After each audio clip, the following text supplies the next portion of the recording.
12 तारीख 10वां महीना 23वां सन। रात मिलियोन शांति बाप दादा मधुबन मीठे बच्चे श्रीमत पर चलो तो तुम्हारी सब भंडारे भरपूर हो जाएंगे। बाबा के कहें मेरे कहने पर चलोगे थारे सारे भंडारे भर जाएंगे, तुम्हारी तकदीर ऊंची बन जाएगी। प्रश्न बाबा का इस कलयुग में किस चीज का देवाला निकल चुका है? देवाला निकलने से इसकी गति क्या हुई? देवाला लकड़ा दुनिया का सच्ची है बाबा। उत्तरे कलयुग में पवित्रता सुख और शांति का देवाला निकल चुका है। सही है बाबा, सुख किसी के तकदीर में नहीं है। इसलिए भारत सुख धाम से दुख धाम हीरे से कोडी जैसा बन गया। सही है बाबा, ये खेल सारा भारत पर है। खेल के आदि मध्य अंत तक का ज्ञान अभी बाप तूने सुना रहे हैं। तकदीरवान सौभाग्यशाली बच्चे कि इस ज्ञान को अच्छी रीति समझ सकते हैं। गीत है बाबा का भोलेनाथ से निराला कोई नहीं। ओम शांति, ओम शांति। भगवानवास कौन सा भगवान? भोलानाथ शिव।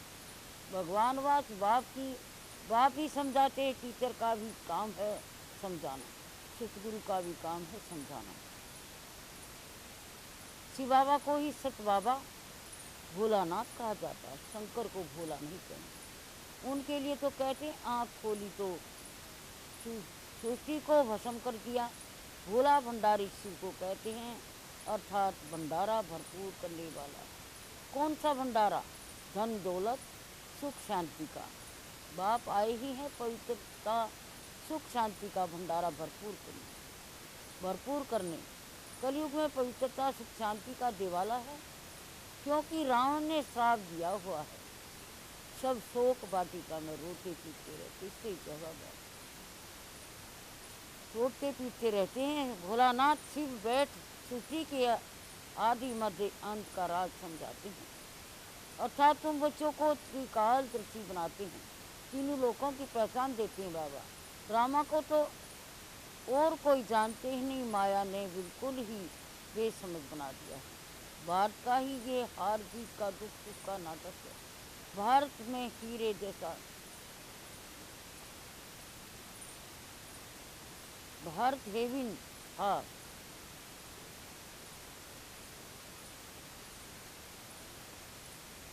अब हेल है। हेल से फिर हेविन कैसे बनता है? उनकी आदि मध्य अंत का ज्ञान स्वाई ज्ञान सागर की कोई समझा नहीं सकता। न सके यह भी बुद्धि में निश्चय होना चाहिए। निश्चय उनको होता है जिसकी तकदीर खुलनी होती है। जो सौभाग्यशाली बनने वाले हैं, दुर्भाग्यशाली तो सब हैं ही। दुर्भाग्यशाली माना तकदीर बिगड़ी हुई है। भ्रष्टाचारी हैं, बाप आकर श्रेष्ठाचारी बनाते हैं। परंतु उस बाप को भी कोई मुश्किल समझ सकते हैं, क्योंकि उनको देह नहीं है। सुप्रीम आत्मा बात करती है। पावन आत्माएं होती ही हैं सतयुग में। कलयुग में सब पतित हैं, सब पापी हैं। अनेक मनोकामनाएं लेकर जगदम्बा के पास जाते हैं। जानते हैं कुछ भी नहीं, जानते कुछ भी नहीं, फिर भी बाप कहते हैं जैसे जो जिस भावना से पूजा करते हैं, तो मैं उनको अलग काल भोंगन सर के लिए फल दे देता हूँ। जड़ मूर्ति कभी उसका फल नहीं दे सकती। फल देने वाला अलग काल सुख देने वाला मैं ही हूँ, और बेहद के सुख का दाता भी मैं ही हूँ। मैं दुख दाता नहीं हूँ, मैं तो सुख हरता दुख हरता हूँ। तुम आए हो सुख धाम से स्वर्ग का वर्षा पानी, इसमें परहेज बहुत है। बाप समझाते हैं आदि में है सुख, फिर मध्य में भक्ति मार्ग शुरू होती है, तो सुख पूरा हो सुख शुरू होता है। फिर देवी देवता वाम मार्ग में विकारी मार्ग में गिर पड़ते हैं। मतलब मैं देवी देवता के 84 जन्म हमारे पूरे हो गए। आधा कलकता हूँ देवता के, आधा कलक में शूद्र बने। बाबा हमने ब्राह्मण बनाया है, पावन बना के ब्राह्मण बना देंगे। ब्राह्मण से बाबा हमको देवता बनाएंगे। जहाँ से ही फिर भक्ति मार्ग शुरू होता है। तो आदि में सुख, मध्य में दुख शुरू होता है, अंत में तो महान दुख है। बाप कहते अब सर्व का शांति सुखदाता मैं हूँ, तुमको सुख धाम में लेकर लिए तैयार करा रहा हूँ। बाकी सब है हिसाब किताब चुप्ती कर शांति धाम में चले जाएंगे। मतलब जो हरी बीमारी दुख जो भी दुख है सब अपना चुप्ती करके जाना। बाबा कहते हैं सजाएं तो बहुत खाएंगे। यूपी बैठी है ना, बाबा ने समझाया है काशी में भी बलि चढ़ते हैं, काशी कलवट कहते हैं ना। अब काशी में है शिव का मंदिर, वहाँ भक्ति मार्ग में शिव बाबा की याद में रहते। अरे बूढ़ा के बहरा है, कहते हैं बस अब आपके पास जाऊं, बहुत रो रो कर शिव पर बलि चढ़ते। मतलब जो घना दुख पा जाओ तुम लेकर उड़ जाओ काशी में, यूँ कैसी मुक्ति हो जाए। तो अल्पकाल का क्षण भूंगर थोड़ा फल मिल जाता है, थोड़ा हमें मुक्ति मिल जाए। यहाँ तुम बलि चढ़ते हो अर्थात जीते जी शिव बाबा का बनते हो। तो बाबा कहते हैं 21 जन्मों का वर्षा पाने के लिए बाबा 21 विभीषण देता है। जीव धात की बात नहीं, जीते जी बाबा मैं आपका हूँ। वह तो जीव बलि चढ़ते हैं, तो वे तो मरे पासे चढ़े हैं। बाबा कहते हैं जीते जी मर जाते, चढ़ाते हैं तो मर जाते। हम जीते ही चढ़ गए तो मरे गए, दुनिया संसार तो कोई मतलब नहीं। हम बाबा के हो गए तो बाबा की नहीं समझते। हम शिवा का बाबा का बन जाऊंगा, परंतु बनते नहीं। यहाँ तो जीते जी बाप का बने, गोद में आए फिर बाप की मत पर चलना पड़े, तभी श्रेष्ठ देवता बन सकते हैं। तुम अब बन रहे हो, कलप कलप तुम ये पुरुषार्थ करते आए हो, ये कोई नई बात नहीं। पुरानी दुनिया पुरानी होती है फिर जरूर नहीं चाहिए ना। भारत में सुखधाम था, अब पुराना सुखधाम है। मनुष्य इतने पत्थर बुद्धि हैं जो यह नहीं समझते कि सृष्टि एक ही है, वे सिर्फ नई और पुरानी होती है। माया ने बुद्धि को ताला लगाए बिल्कुल ही तुच्छे बुद्धि बना दिया है। इसलिए एप्लीकेशन जानने बिगर ही देवताओं की पूजा करते रहते हैं।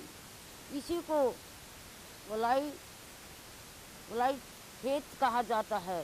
देवियों की पूजा में करोड़ों रुपया खर्च करते हैं, उनकी पूजा कर पिला कर फिर समुद्र में डूबे देते हैं। तो ये गुड़िया की पूजा तो हुई ना, इससे क्या फायदा। कितना धूमधाम से मनाते हैं, खर्चा करते हैं, हफ्ता बाद जैसे शमशान में दफन करते हैं वैसे वे फिर सागर में डुबो देते हैं मूर्ति की पूजा करके। भगवान वाची आसुरी संप्रदाय का राज्य है, सब दुष्ट पैदा हो रही धरती पे। मैं तुमको देवी संप्रदाय बनाता हूँ, बाबा ने को देवी जैसा बनाता हूँ। कोई को नीचे बैठना बड़ा कठिन है, क्योंकि साकार में नहीं देखती। आगाखा साकार में था तो उसके कितने फालो अर्थ थे, उनको सोने हीरों में वजन करते थे। तो लिया करते हो ना, इतनी महिमा कोई बादशाह की भी नहीं होती। तो बाप समझाते हैं इसको अंधश्रद्धा कहा जाता है, क्योंकि स्थायी सुख तो नहीं है ना। बहुत गंदे भी होते हैं, बड़े बड़े आदमियों से बड़े पाप होते हैं। बाप कहते मैं गरीब निवाज हूँ, गरीबों से कितने पाप नहीं होते। इस समय सब पाप आत्माएं हैं। अभी तुमको बेहद का पाप मिला है, फिर भी घड़ी घड़ी उसको भूल जाते हो।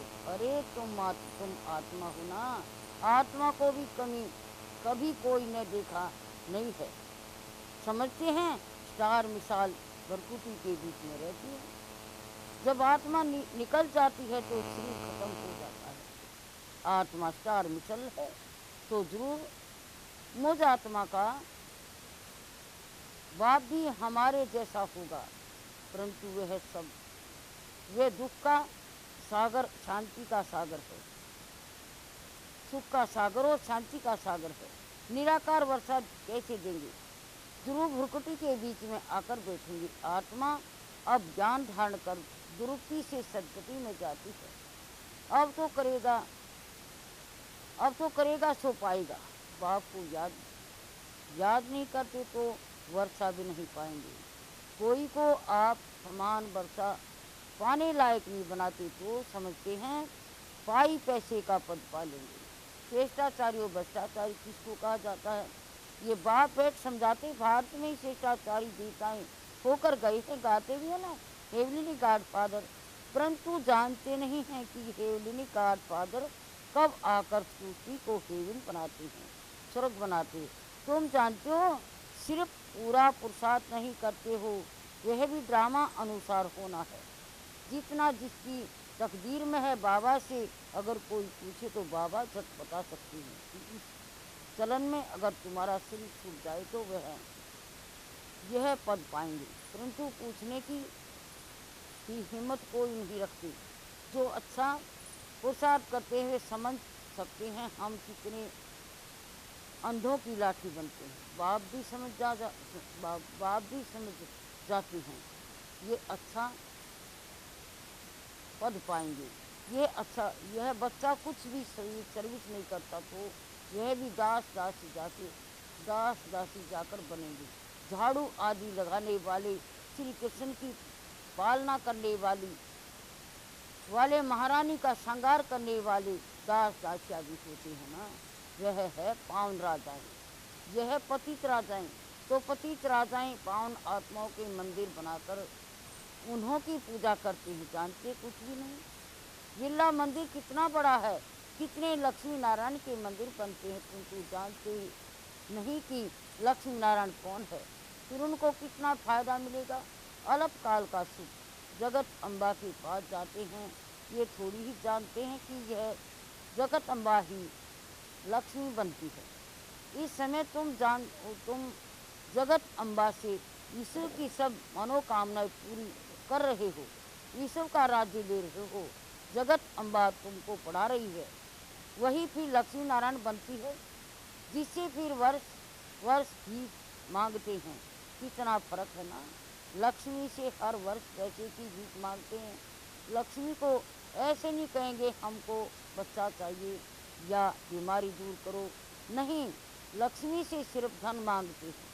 नाम है लक्ष्मी पूजन। जगत अम्बा से तो बहुत कुछ मांगते हैं, वे सब कामनाएं पूर्ण करने वाली है।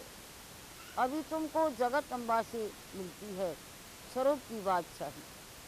लक्ष्मी से हर वर्ष कुछ न कुछ धन का फल मिलता है, तब तो हर वर्ष पूजा करते हैं। समझते हैं धन देने वाली है, धन से फिर पाप करते रहते हैं, धन प्राप्ति के लिए भी पाप करते हैं। अभी तुम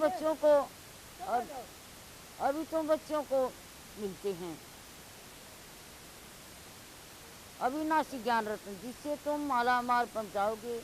जगत अम्बा से स्वर्ग की राजाई मिलती है, वहाँ पाप होता नहीं। कितनी समझ की बातें हैं। कोई तो अच्छी रीति समझते, कोई तो कुछ समझते नहीं, क्योंकि तकदीर में नहीं है। श्रीमत पर नहीं चलते तो श्रेष्ठ थोड़ी बनेंगे, फिर पदभ्रष्ट हो जाता है। सारी राजधानी स्थापन हो रही है, ये लक्ष्य यह समझाना है। गॉड फादर हेवलिनी किंगडम स्थापन कर रही हैं, फिर भारत हेवन बन जाएगा। बाबा बदल रहे दुनिया में। इसी को कहा जाता है कल्याणकारी युग। यह बहुत